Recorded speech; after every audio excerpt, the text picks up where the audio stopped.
lahirnya beberapa brand baru untuk makanan frozen ya. Ini adalah pabrik yang cukup besar untuk menangani beberapa brand frozen. Karena ya kalau kemarin ini kan saya hanya satu aja ya, Bensu Nugget aja gitu. Tapi kalau sekarang kita jual perkedel, rolade gitu, terus chicken wing. Jadi makanan-makanan frozen yang mungkin sekarang ini juga diperlukan. Apalagi ya mungkin kalau makanan frozen itu juga lebih simple ya, praktis gitu. Jadi makanya karena masih usahanya makanan, jadi masih terus saya kembangkan. Persiapannya dari kapan untuk terobosan ini sendiri? Persiapan kita mungkin hampir 6 bulan lebih ya. Karena untuk mencari satu produk yang bisa dibilang higienis, terjamin, kemudian kami juga melakukan pengecekan secara berkala, mulai dari kebersihan, kualitas, kemudian juga kapasitas. Sampai hari ini pun kapasitas produksi pabrik bisa sampai dengan 500 ton per hari untuk bisa mencakup seluruh Indonesia saja. Maka dari itu ya mungkin nggak singkat ya, kelihatannya aja kayak cepat. Ini mungkin adalah salah satu batu loncatan pertama di tahun 2022. Mudah-mudahan di tahun ini juga akan ada pabrik ataupun perusahaan lain yang Evo dan Korugen bisa akuisisi atau belilah ibaratnya. Amin. Total ada berapa varian produk dari kerjasama ini, Pak Jordi? Banyak. Kita tuh ada 3 brand utama. Ada Ciko, Bensu Nugget, dan juga Ayoma. Jadi di mana setiap brand ini itu sudah mempunyai kelasnya tersendiri. Mulai dari harga, kemudian bagaimana cara mendapatkannya, bentuk produknya juga gitu ya. Jadi bukan hanya untuk penikmat yang ada di rumah aja, bukan cuma untuk konsumen aja, tapi sebagai modal usaha juga. Jadi brand Ayoma ini adalah salah satu produk yang memang kita akan fokuskan untuk bahan baku bakery, pastry, hotel, restoran, catering. Jadi maksudnya kan kadang-kadang kan kalau teman-teman suka makan roti sosis ya, gitu. Nah itu kan sebenarnya juga sosisnya beda gitu, bukan sosis yang biasa kita makan lebih gitu. Jadi kita juga produksi untuk yang perusahaan-perusahaan bakery gitu. Dan juga untuk beberapa brand yang kita bawakan itu sudah kita pikirkan baik, karena ada yang memang udah harganya ya memang bagus banget dengan kualitas bagus ya, ada yang benar-benar murah semurah-murahnya gitu. Tapi ya kan ada juga kalau kita makan burger ya yang abang-abang itu kan juga kan nggak akan mungkin dia beli isinya yang mahal ya. Jadi ya kita pikirkan ke situ. Jadi makanya target saya itu adalah lebih ke pasar-pasar. Lebih ke pasar-pasar BCD gitu. Jadi nanti nextnya saya akan langsung tinjau beberapa pasar untuk apa kendalanya mereka dan juga bagaimana cara menarik pembeli gitu dengan brand yang kita sekarang ini pegang. Termasuk pasar tradisional itu? Iya, pasar tradisional justru bukan di supermarket ya. Kayak kalau supermarket swalayan teman-teman juga udah bisa beli di marketplace gitu, udah punya jagoannya marketplace masing-masing gitu. Kemudian biasanya kan ini melibatkan keluarga juga dalam setiap produk itu, kayak Tabenia kan seleranya anak-anak segala macam. Kalau di sini mungkin melibatkan selera mereka juga atau masukan dari bunda juga. Iya. Waktu nyobain makanan itu ke saya dulu, baru nanti anak-anak tuh suka yang mana gitu. Saya harus sportif kan. Apa yang menjadi mereka suka ya berarti mewakili dunia anak-anak gitu. Jadi karena aman untuk dimakan oleh anak-anak ya, anak saya juga makan gitu. Jadi itu bisa menjadi contoh juga untuk yang lain. Ben, tadi kan sempat menyebutkan menjaga ketahanan pangan, apalagi di tengah pandemi ya.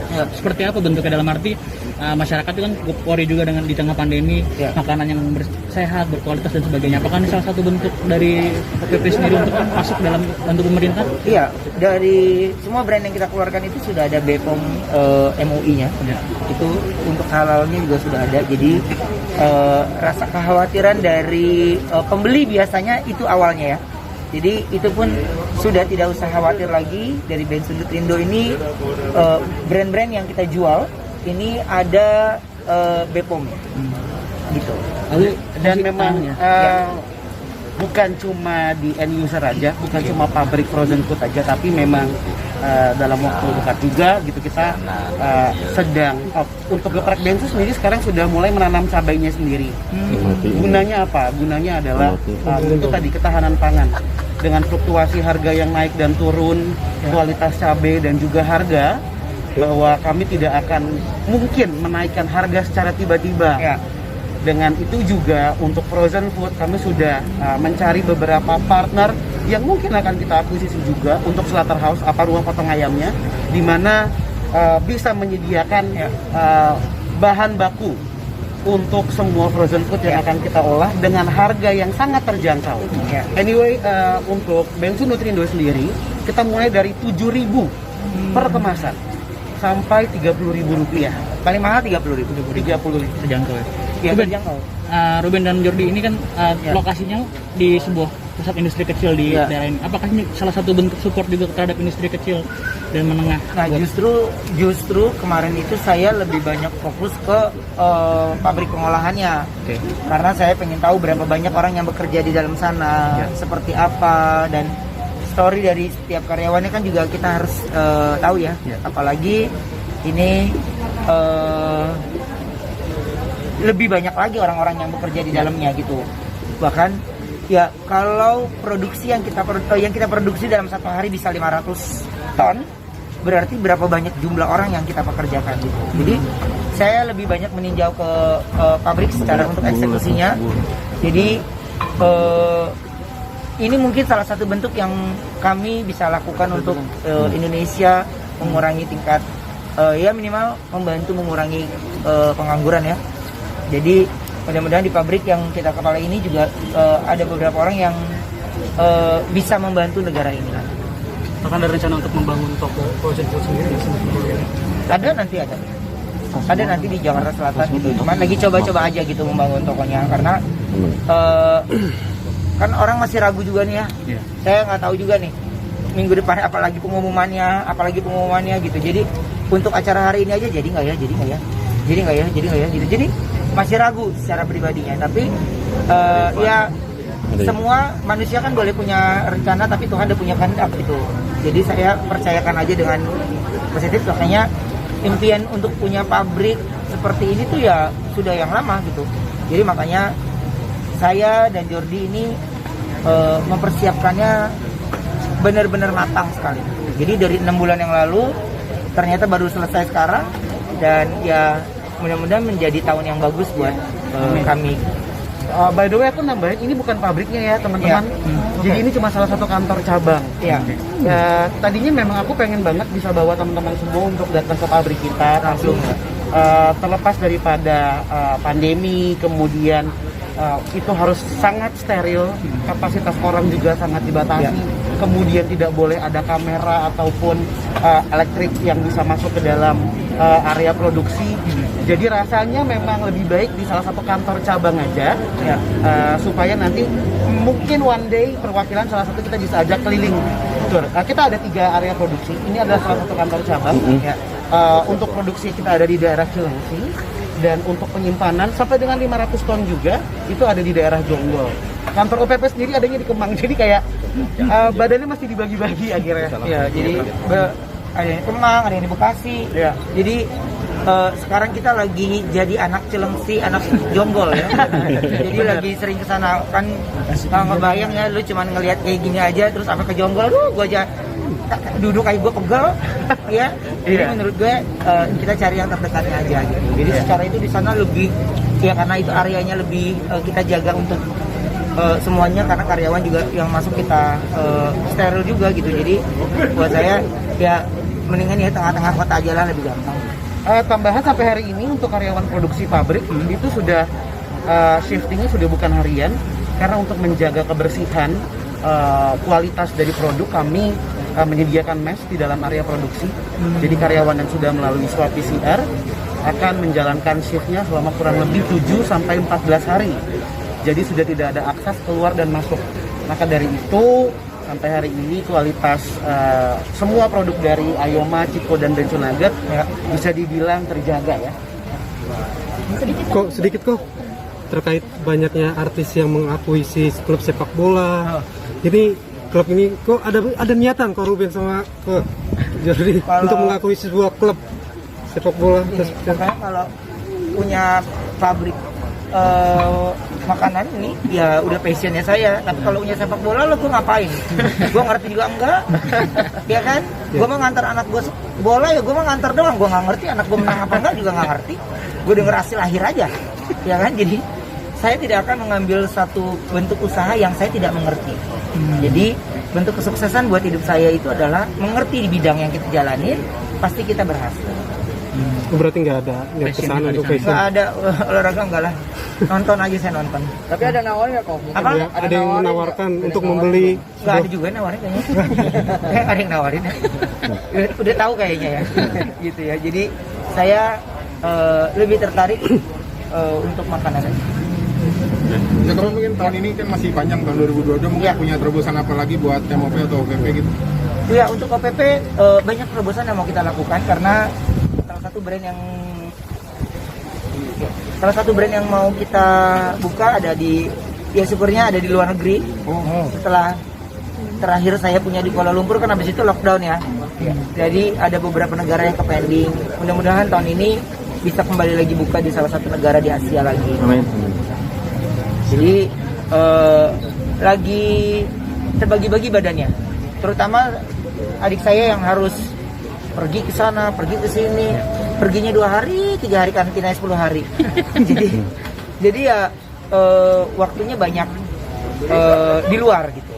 Makanya saya minta dia juga untuk jangan kuliah dulu sebentar aja, urusin dulu yang di sini ya. Karena ya gue harus bawain acara, gue harus ini. Anak lagi sekolah online, ini, wah ada pabrik, aduh, udah nggak bayang hati jadi gue.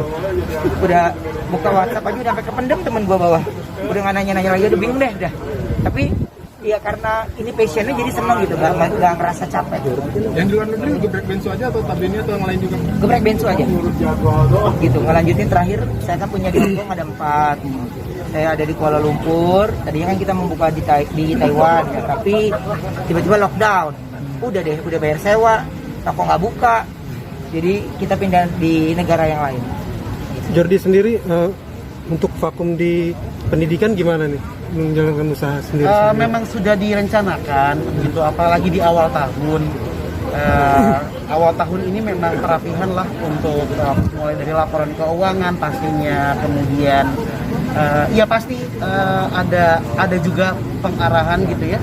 Geprek bensu dan OPP-nya menuju ke IPO juga, mudah-mudahan di tahun depan. Jadi memang banyak sekali tugasnya dan harus aku selesaikan sebelum bulan Ramadan. Dimana bulan Ramadan ini aku dan Koruben bukan cuma fokus untuk bisa mencari profit, tapi ya mulai minggu ini aku dan Koruben akan mulai keliling ke berbagai macam pasar pastinya, bukan cuma supermarket. Karena sampai hari ini 56% dari hasil data itu produk retail lebih laku dijual di warung kelontong. Ya, jadi itu adalah fokus kita sekarang, bukan cuma untuk menjual barangnya, tapi kita pengen tanya apa sih keluh kesahnya selama pandemi ini, apa yang bisa kita support. Ya, kemudian bagaimana? Jadi bukan hanya kami meminta, tapi kami pengen membantu juga. Dan itu nggak bisa kalau kita dengar dari tim aja. Makanya aku bilang, ada yang mau tahu koko di mana, Sabtu dan Minggu ada samperin koko di mana, ada akan tarik koko ke pasar untuk bisa langsung visit kita punya market. Jadi kalau tim kami juga punya tim riset sendiri gitu. Jadi yang dimaksud sama Jordi itu adalah hasil dari tim kita tampung, tapi langsung kita turun ke lapangan gitu. Bahkan dari produk-produk yang kita jual, untuk supaya si penjual ini bisa mau membantu kita jualan ya, jadi kita kasih dulu produknya karena kita pede sama produknya ya. Ini produknya lu layak, jadi kalau lu jual produknya enak ya, orang-orang kita itu paling suka apa? Makanannya harus enak dan murah. Iya nggak? Dikata enak mahal mah udah ngegerutu, apalagi udah mahal nggak enak. Iya, nah itu, saya lebih memikirkan bagaimana caranya mereka dapat makanan enak, murah dan mudah didapatkan. Itu yang harus diketahui gitu. Makanya untuk di pasar dan yang lainnya mungkin kita tidak akan kasih tahu kita kemana, tapi intinya saya datang aja di pasar itu sehingga tidak memancing sebuah keramaian karena saya tidak lagi buat sebuah acara tapi lagi meriset langsung bertemu dengan penjual ya. Sudah berapa daerah jangkauannya? Belum, baru minggu ini. Ini kawan produknya sudah hampir seluruh Indonesia sekarang ini. Jadi memang itu dia, orang Indonesia itu ketika mendengar sesuatu produk brand baru pasti mereka langsung pengen coba. Jadi sebelum acara launching ini memang sudah mulai distribusi ke berbagai daerah. So mulai hari ini teman-teman semua bisa dapatkan di semua marketplace dan e-commerce pastinya. Jadi buat saya masukan dari dia ya dari generasi dia, sudut pandang dari usia dia, dan menurut saya kan penonton kita kan juga dari berbagai umur ya. Jadi suara dia saya rasa mewakili anak-anak seusia dia. Ini kayak usaha.